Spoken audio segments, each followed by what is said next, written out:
I've been told by my mom is we're taking vacations. And the next thing I know, I was in the train in Saigon in 4 o'clock in the morning. When I was diagnosed with breast cancer, it was an obvious shock to my entire family. Before we even get to the ocean, our boat was cracked on the bottom. They packed in close to 3,000 people in the point of my life.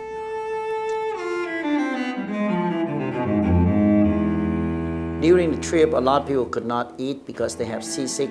We just drink water and hop to get to the destination sooner. So everybody just hop for that. And during the trip, we were in the ocean.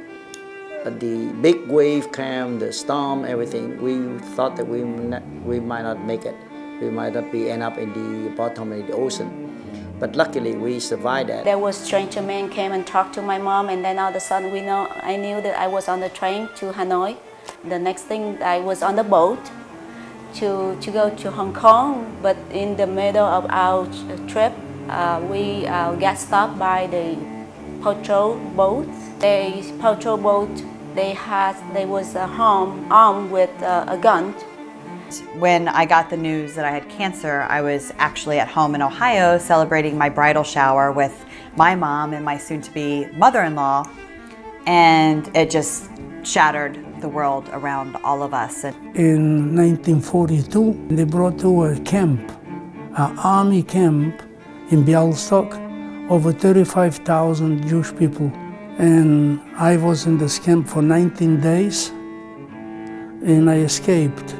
And from this camp, they used to load them on freight cars and take them to Treblinka, to the death camp. 3 days later, they caught me. One man fell. I couldn't carry him, so he hit me with a boat. While I was in Ohio for my bridal shower to tell him that I did actually receive a diagnosis of breast cancer. And I thought life was over. I thought the world was done with me. I thought that I would die. And that's a really heavy load to carry in not just your own mind, but into a brand new relationship at 27 years old. Even with all the side effects and even with all of the treatments and the doctor's appointments, he really stood by my side and was incredibly supportive in a place where we never had to face something like that ever in our lives as young adults. And I'm incredibly thankful that our family and our friends were so supportive to help me get through everything I needed to get through. The day I quit, the same day I started a business. The Holocaust gave me more courage. They rescued the kids first, the kids and the adult, and the woman and then man after. So everybody was really happy, excited, also, very emotional, happy cheer. In 1991, we had to transfer into a different camp, which is called Tai A Chau Island. And then I met two of my best friends. The embassy of U.S. come to interview and then accept our family to come to the U.S. So the First Baptist Church of Erwin, Tennessee, sponsor our family. Before we came here, we didn't know whether we would accept, how people gonna accept us. Luckily, we don't have to worry too much. We got to Erwin, we got a very welcome, warm welcome by the church and the people there. I started business. It's always my dreams and my goal that I always want to own a business, and I've been working hard for 12 years, continue education. I started with the nail tech and I became a hairstylist, and finally 5 years ago I had this opportunity to take over the DuPont nails. I bought over the nail salon from the other owner.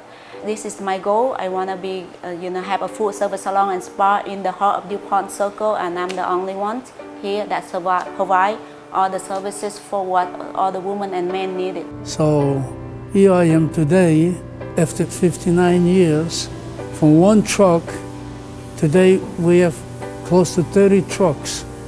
We keep on growing, my two sons with me. I'm going to be 89 and I enjoy it. I decided to move to Washington, D.C. because I myself love politics, but so this is you couldn't find a better city than Washington D.C. So I joined the chef and to run the City Lights of China, and actually in the 1990s that was the Chinese restaurant in town. We have a lot of people. We serve the Clinton administration. We serve a lot of congressmen, senators, and embassy from different countries, and ambassador from different countries. So we are lucky. And then after 10 years in the basement, I decided to move myself out and open Miwa restaurant. Because of my diagnosis, I have met some incredible, inspiring individuals that keep me strong every day. But it also allowed me to do my dream, which was to start my own business. And I always wanted my own business. I always wanted my own fashion business. And it really sucks that cancer gave it to me, but cancer did. And now I can take the tools and the education and the experience that I have and hopefully make a small difference in other women's lives as well.